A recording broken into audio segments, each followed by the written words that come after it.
L'ASF, au niveau européen, représente les métiers de crédit spécialisés. Le crédit à la consommation et à l'habitat, l'affacturage, le crédit bail, les cautions, certains services financiers comme la gestion d'actifs.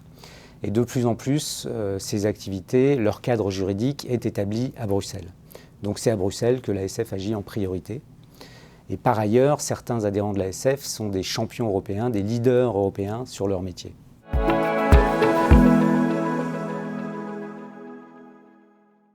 L'ASF a deux moyens d'action au niveau européen.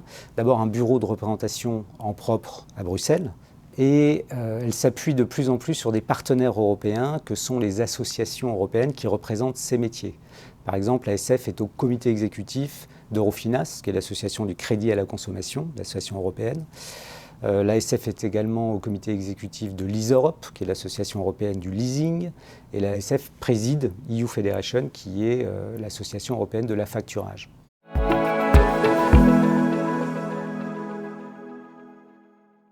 Il y a trois grands enjeux pour l'ASF au niveau européen.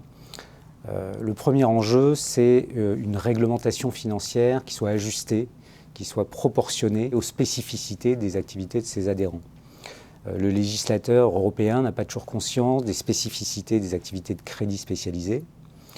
Donc on échange avec eux, avec les pouvoirs publics européens, pour ajuster au mieux, rendre la plus efficiente possible la réglementation. Par exemple, un crédit bail, c'est plus sécurisé, c'est moins risqué qu'un crédit bancaire classique. La réglementation doit tenir compte de ça.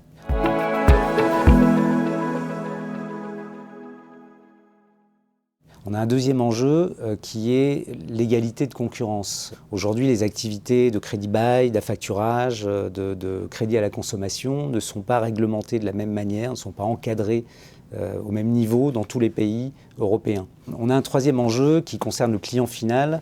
Il faut que la réglementation financière soit cohérente avec l'intérêt du client final. Je donne un exemple. Il y a une réglementation récente sur les prêts en défaut qui rend plus strictes les politiques d'octroi de crédit des établissements, au détriment des clientèles les plus fragiles.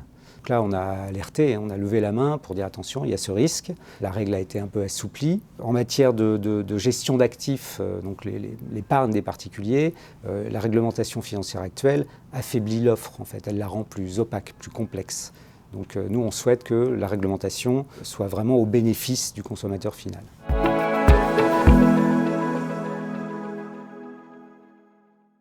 Alors la priorité à l'agenda politique européen, pour nous, c'est la transposition des accords de Bâle III, adaptés au crédit spécialisé, notamment au leasing.